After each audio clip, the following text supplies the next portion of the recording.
my first step ever podcast, and I am Ishani Nigam, your host and producer of the podcast.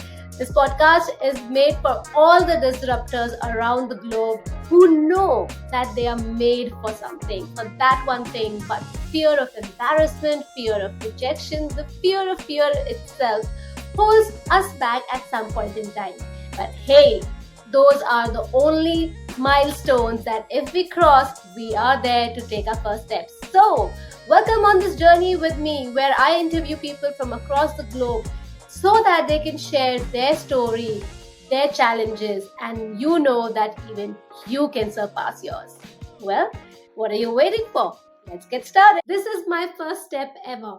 If you're in the boat of should I not, what if, and there's so many questions that you have in your mind, you know what you want to do, but you're still scared, you have some sort of fear, or you are just stuck in the thinking loop.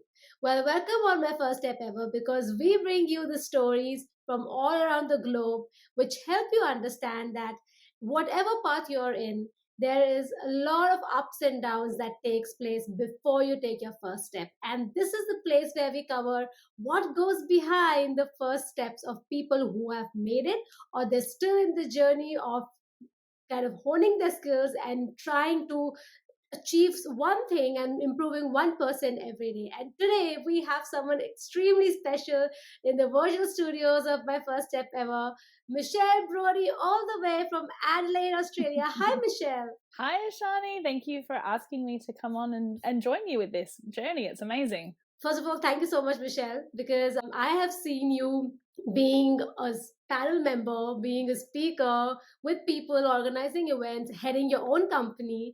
And I know that you are a ball of positive energy and this vivacious self that you are. And you know, the amazing insights that you bring from your experience. And that is so good. And particularly, I'm excited for our listeners to go through your journey, listen to your insights, and what do you think about what failure is, or what do you think about the journey the process is all about, and especially to hear from you your story. So before we dig into all that, I like to introduce you to my listeners today. So Michelle Brodie, born in Reno, Nevada, USA, moved to Adelaide, Australia at the age of 9. Now that's pretty young, but I think you still could make sense of things at that point in time. Definitely. And I think your parents, part of the golden era of the entertainment industry, seeded your passion in events. Yeah. Now, that's a very exciting space that we're going to touch upon as well. Who doesn't love entertainment? It's some pretty good stories in there, let me tell you. Can't wait to hear that. So I think after obtaining a degree in marketing, you took up event manager role in Sydney, competing over 250 events in the first 12 months for the companies like Nintendo Australia, David Jones, and headed hunted by Fox Studios. Wow. After the successful delivery of more than 700 events and 25 global virtual events. Now, those are some really, really big numbers over there for events because that's so much that's involved in just, getting one event out there. So that's a really big feat that you have achieved. Yeah. And she has created her very own company, which is Atlas Events Group. Now, the company that can create automated systems for rapid growth gained through engaging digital marketing executed by events. Yeah. Wow. And I think as of now, you are also helping Stone and Chalker community of innovation and startups in Australia as an event manager. So this is so good because I know the experience that you have. And as the founder of your own company, the insights that you bring, that is really showing in whichever role that you touch. So before we come to the point, where what you're doing at present, we like to go back to that little Michelle who came to Australia. And I want to know that what were the surrounding that you grew up in? What do you remember about, coming to Australia, and how were things for you back then? challenging, to be fair. I feel that, and this is going to actually sound a bit negative, which is not, which is unlike me, which you said I'm full of positive energy, and I am. But you know, it was difficult coming to Australia from America. A lot of my American family, I remember very vividly one time when we went to visit. I think I was about 14, and they were like, "Oh, moving to Australia must have been so easy for you," and I just went, was bullied every single day of primary school. We were made fun of our accents. We were told that we didn't say things like everyone else. And I had this American personality. I was very loud. I was gregarious, laughing. You know, I'm a very vibrant person. Hello, the pink jacket. So I'm a very vibrant personality. And in Adelaide, back in the 80s and 90s, it was a very quiet, people called it the sleepy town. And so growing up here, I didn't fit in. Just wasn't encouraged to pursue in events, and stuff didn't even exist back then in Adelaide unless you were working in government. You know, we had the Grand Prix and maybe the festival and maybe the Fringe, and that was kind of it. And it was just very, very difficult to sort of break into anything like that unless you had connections or you were a boy from a boys' school and just things like that. It was a very old, very different culture back then. And I didn't enjoy living in Adelaide as a teenager and as a young adult. I actually wanted to study advertising. I thought advertising would be really exciting. And of course, there was no advertising schools in Adelaide either. And my high school teachers were all like, "Oh, go do marketing. Marketing's like advertising. You'll be good at that." And so in a very roundabout way, yes, that's what I did. I got a diploma and a degree through Adelaide TAFE, and it was great. I really value the education I got through that experience. But what was kind of happening in behind the scenes in life, because that's where life and possibility and opportunity really is created, not through education. Education is knowledge, not I think life is where your skills and your opportunities come from, right? Not your university. So during life, I was still doing stage shows and I was still part of the entertainment industry here in Adelaide and doing children's entertainment shows with suit character companies. And I was working for one of them based in Sydney, and the current events manager was an ex-Adelaide guy, and he was leaving the job. Mm-hmm. And he had come to my mum's office and he was like, "Oh, I'm resigning. You know, I don't want to do this job anymore. Do you think can you guys think of anyone who would want this job?" And my mum was like, "Michelle finishes university next week. You should talk to her." Yeah. And I was just like, I'm so in. And so I moved to Sydney when I was 20 and worked for this company for 12 months until I was, I moved over just before I turned 21, and I moved back just after I turned 22, and had a nervous breakdown at 22. Good times.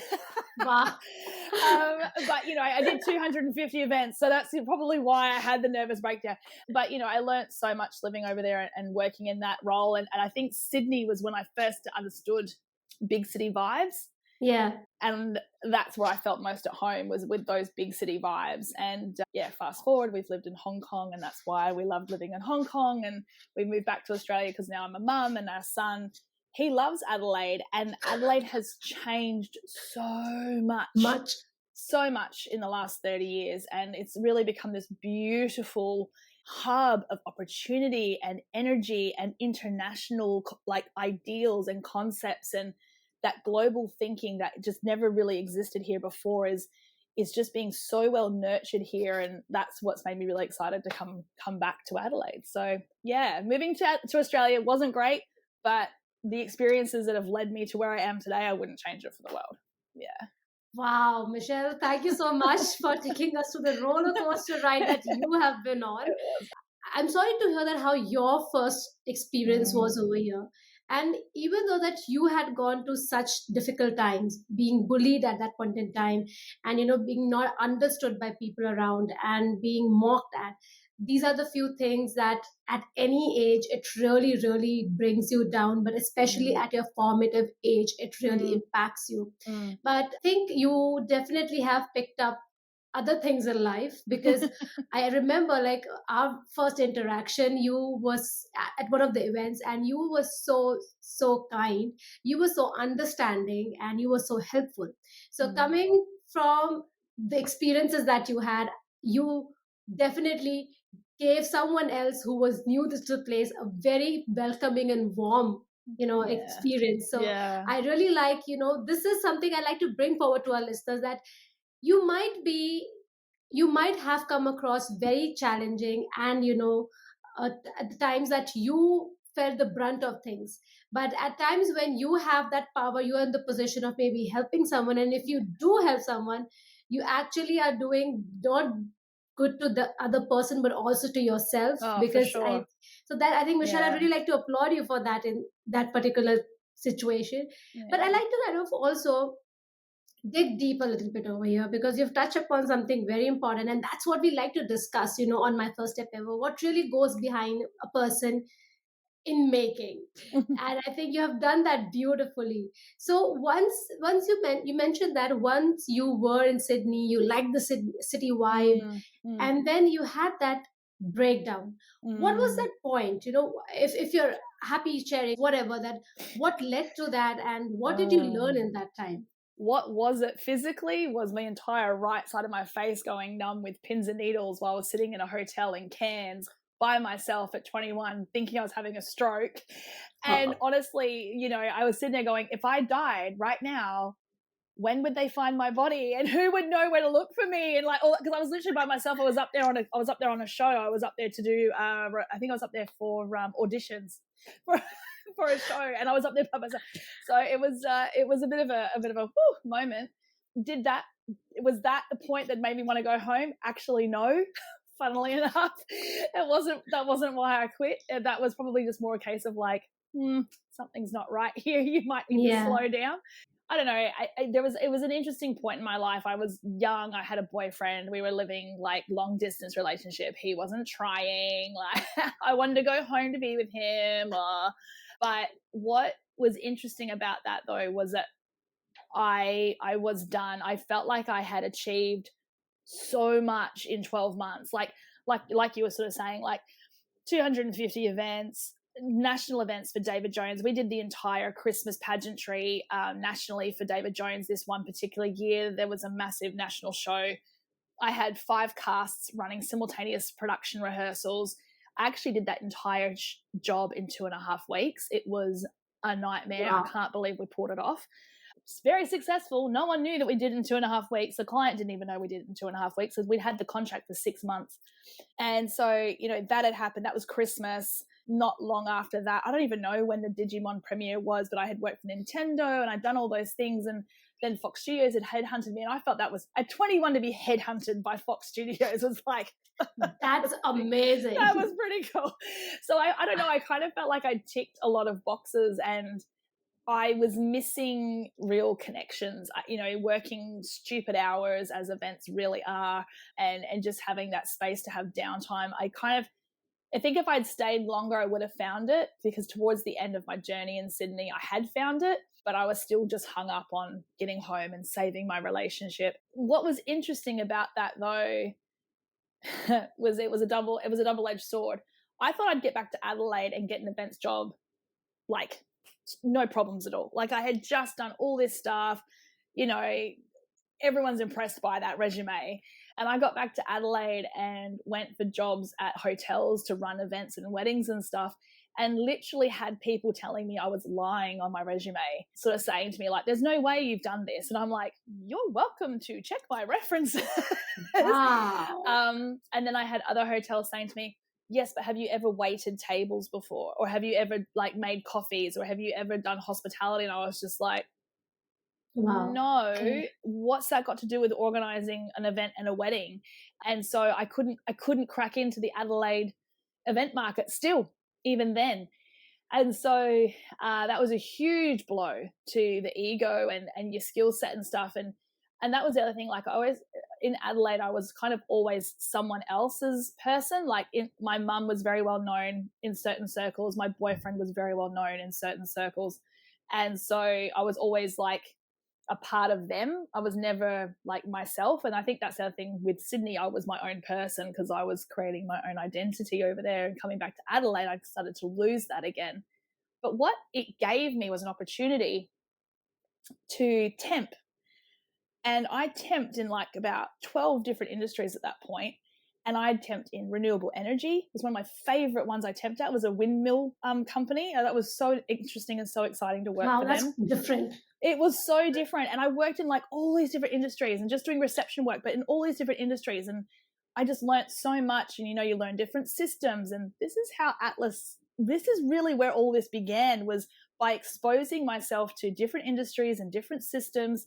It kind of gave me that passion for opportunity and adaptability and agility, and ended up working in the wine industry for 4 years here in Adelaide and absolutely loving it. Learned everything about wine. When I started, I hadn't drunk wine ever. I wasn't really into wine. I was still in my young 20s, so it was still a little bit of an old person's drink at that time. And by the time I finished, though, I was well and truly into wine. And yeah, but, and I think that's what I left Adelaide with. I left Adelaide at that time. Like I was desperate to get out of here because I wasn't being fulfilled and I wasn't being valued where I was working at all. And so I met my husband, and he was a pilot, and I was like, right, let's go. Where are we off to? Like, just get me out of here. And he was living up in Kununurra. Do you know where Kununurra is? Like, no, not really. So Darwin, and then 7 hours west. That's how remote. I was so desperate to get out of Adelaide. I wanted to live there. Like, I was just like, I'm done. I'm over it. Get me out of here. I will figure something else out. And that didn't happen. He actually got a job in Adelaide. So we ended up being here for another 12 months. And I quit the wine job, and I ended up, funny enough, it was so stupid.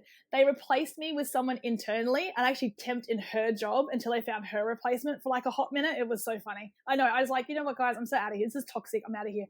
I actually ended up working in a call center for a little while. Loved it. Okay. Best job ever. And got like all these reviews. Oh, Michelle's so helpful, blah, blah, blah. But yeah, and then we moved to Townsville. And that was the start of my events journey. Since then, I haven't stopped doing weddings and events since 2006. Yeah. Wow, that's a long time. And if I can sort of pause a little bit over here, just to kind of digest what has just happened. A lot. That's a lot to take in. And I'd really like to commend you for one thing, and for everyone who's listening to us. I think they are also kind of realizing that once you're young and you are really, really looking for that kind of opportunity, you have certain associations about certain things, and you have certain ideas about certain kind of life, a job.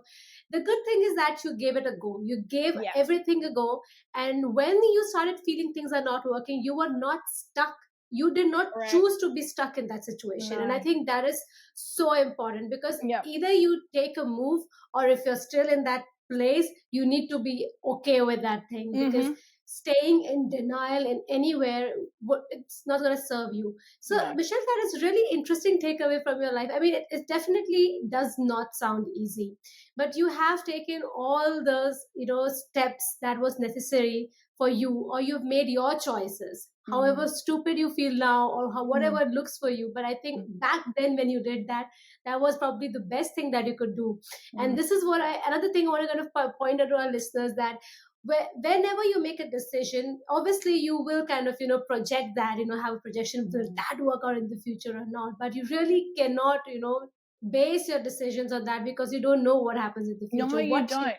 Exactly. You have to just, it's really interesting thinking about what you just said about when something wasn't serving you moved, like you get unstuck. And it's so true. And I think it comes from two things. One is moving from America to Australia when I was 9. Being forced into that as a kid, it makes you immediately adaptable, right? Like you adapt or die. Like, it's like you've got to go to a new country, find new friends, new school. Yeah, because if you don't, like, what are you doing? So, it was that. But also my mum, oh my God, this is actually really funny. My mum used to say to me constantly, like, she'd ask me to do something and I'd be like so obstinate. I'd say no. I'm like, no, I'm not doing that. No. And she's like, fine, you never have to do anything you don't want to do like this. And she would like yell it back at me as if it was an insult, like, fine, you don't have to do anything that you don't want to do, Michelle, it's fine. And I was like, yeah, that's exactly why I said no. So I think that in a way, like, that's kind of, it's so stupid. It's like stuck in my brain where it's like, well, if I don't like it, I don't have to do it, so I'm not going to do it. So I just haven't done things, or I haven't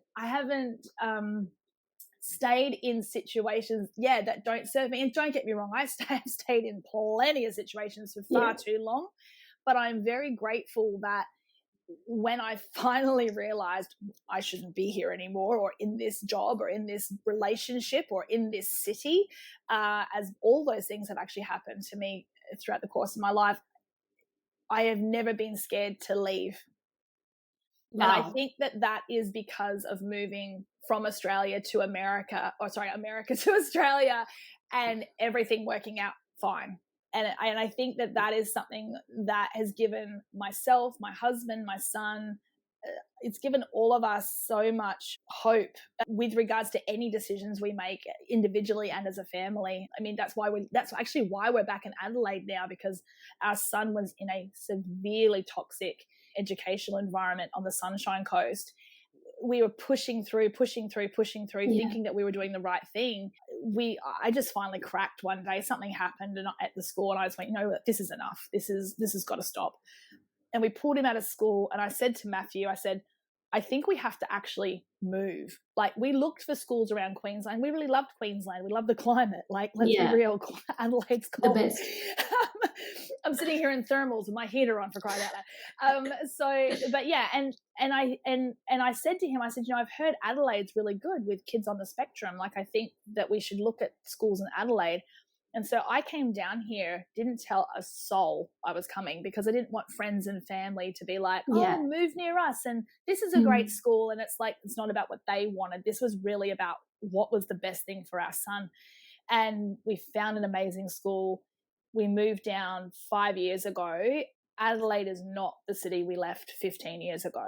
Really Incredible. Has become a beautiful environment for all of us. Yeah, really Incredible. Beautiful opportunity. That's really interesting, Michelle, because I like to kind of reinforce something which you've just mentioned, which when I'm listening to you, I just heard that even though you had really challenging experiences in a particular city, your association with a particular city wasn't really nice. And after a certain point in time, a time came in your life that you had to, scout for places which were best for your child. And you did not have that rigid mindset that my life wasn't good over there. Yeah. We can't even look at that place. Yeah. You probably, you had that, open mind that let's go and give it a go. And you saw that, wow, there is a change in this place. And you were open to that change as well, even though your associations with that place.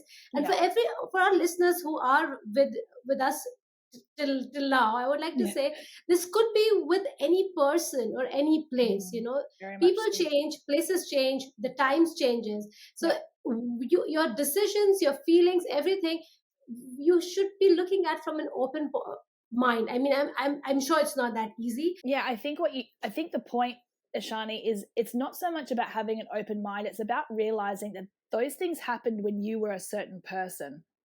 Right.